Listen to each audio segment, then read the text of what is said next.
Baik, bismillahirrahmanirrahim. Untuk menikah, ya, ini siapa dulu yang mau menikah, ya? Di sini kan soalnya pertanyaan umum, jadi saya lebih spesifik ya, laki-laki atau perempuan. Kalau untuk laki-laki, menikah muda itu apa ya? Usianya kan muda dengan tua itu kan relatif ya, nggak semua sama. Mungkin muda di menurut mata Indonesia muda itu 20 itu masih termasuk muda, atau misalnya 25 itu masih termasuk muda gitu ya. Sedangkan mungkin di negara lain enggak, itu 25 itu sudah tua sekali. Jadi beda negara, beda-beda usianya itu seperti itu.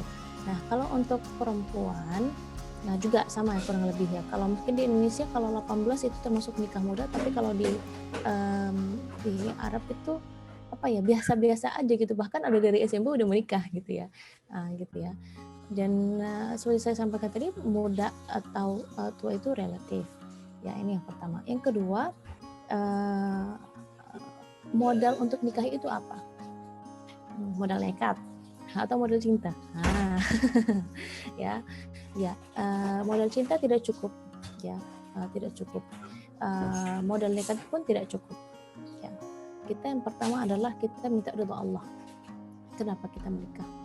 Ingin membangun keluarga karena Allah, ya, bukan karena aku mencintainya, dia mencintai aku, bukan. Kita ketika menikah ini sesuatu yang serius, dan bahkan Allah Subhanahu Wa Taala mengatakan pernikahan ini adalah mitsaqan ghalidha, ikatan yang berat. Kenapa? Karena bukan aku dan kamu saja, tapi kita, ya, keluarga aku dan keluargamu. Gak mungkin saya menikah sama laki-laki udah nggak ada, saya tidak ada mertua, tidak ada yang laki-laki juga seperti itu. Saya juga punya punya keluarga, dia juga punya keluarga. Nah, jadi bukan aku dan kamu, tapi kami, ya, kita, ya. Jadi bukan yang terlibat dalam pernikahan ini bukan dua orang saja, dan bukan hanya dua orang saja, tapi ada dua keluarga. Bahkan bisa jadi bukan dua keluarga dari satu kota, bisa jadi dari kota yang berbeda, bisa jadi dari negara yang berbeda. Nah, di sini kita harus mempertimbangkan banyak hal. Apa saja? Yang pertama adalah al-kuf, ya. Di antara yang pertama adalah ad-din, ya, agama, ya. Pertimbangkan agama. Yang pertama agama. Nah, dalam hadis Rasulullah SAW, ketika ada orang yang ingin melamarkan perempuan, ya, maka biasanya perempuan itu dilamar karena 4 hal, ya.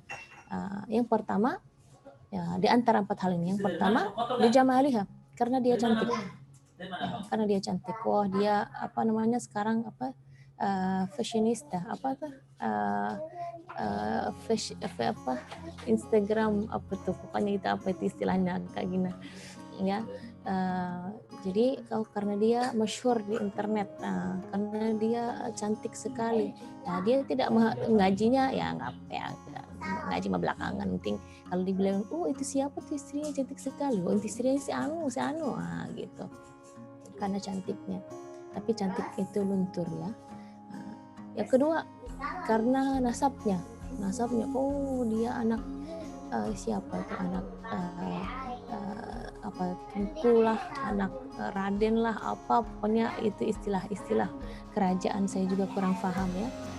Karena bukan anak keturunan kerajaan soalnya. Ya, jadi dia ini karena dia menikah dengan masih keluarga kerajaan, masih keluarga masih ada hubungannya sama presiden dan lain sebagainya. Itu karena nasab. Yang ketiga, karena maliha. Dia anak orang kaya, gitu ya. Anak orang kaya, atau dia seorang pengusaha, ya, perempuannya. Jadi ini yang ketiga. Yang keempat, karena agamanya.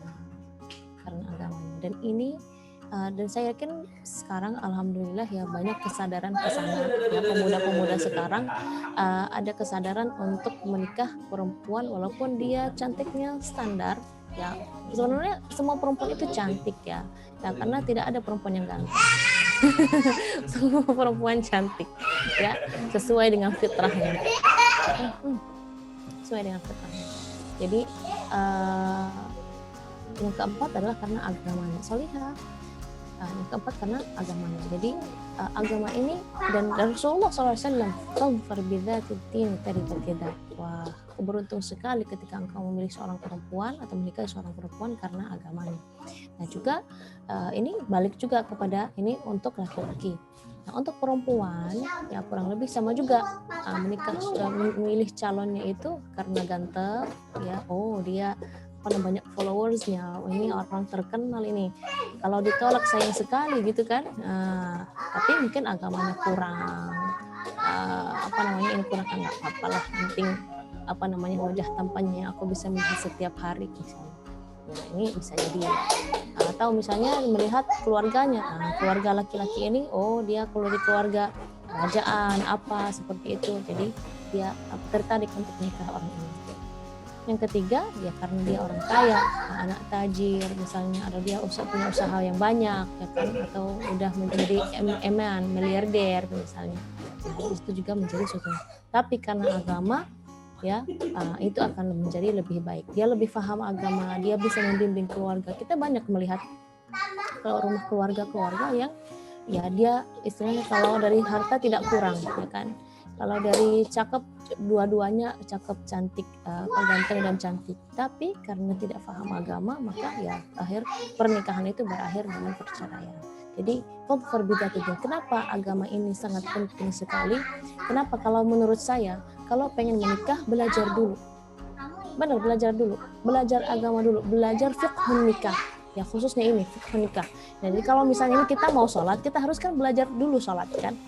Mau belajar zikir sholat seperti apa, belajar bagaimana cara gerakan tangannya, cara gerakan sujudnya, itu kita belajar fikih, itu fikih. Nah, maka sebelum kita menikah itu jangan ini udah waktunya, mana lagi ya teman-teman pada ngobrol kapan nikah tambah panas kitanya kan, ditanya terus tiap tahun kapan ada gandengannya, masa tiap lebaran keliling-keliling sendiri gitu ya, masih menerima ampau misalnya, masih menerima persenan gitu ya, harusnya kita memberi persenan nih, gimana ini? Jadi maka menurut saya ya akan lebih baik pemuda ini walaupun dia sudah mau nikah muda ataupun mau nikah lambat asal selamat ya, tapi yang penting adalah agama, memahami bagaimana muasyarah bil ma'ruf, bagaimana kalau istrinya lagi ambek ya, istrinya lagi ngamuk, lagi galau, gimana menyikapinya, apakah aku ikutan galau juga? Jangan, nanti terbakar rumahnya. Jadi tidak bisa. Jadi harus bisa memahami. Perempuan juga seperti itu. Mau menikah muda tidak apa-apa. Tapi penting bisa bagaimana bersikap dengan sikapnya dengan suami seperti apa. Hak masing-masing harus sama-sama tahu seperti itu. Hak untuk orang tua harus seperti apa.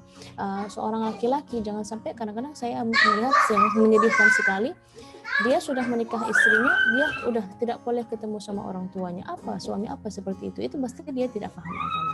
Dan justru seharusnya yang misalnya nih kadang-kadang ada yang istri yang sebelum dia menikah dia bekerja, dia memberi uang bulanan buat orang tuanya. Ketika menikah suami tidak boleh istrinya bekerja, tapi dia tidak memberi kepada mertuanya. Ini menurut saya pelit sekali ya, benar pelit sekali, karena dan orang tua pasti wah anak kita diambil, ya udah orang tua pasti udah kita ikhlas aja, ini pilihan anak kita atau seperti itu. Tapi tetap kita sebagai laki-laki harus kita menikah anak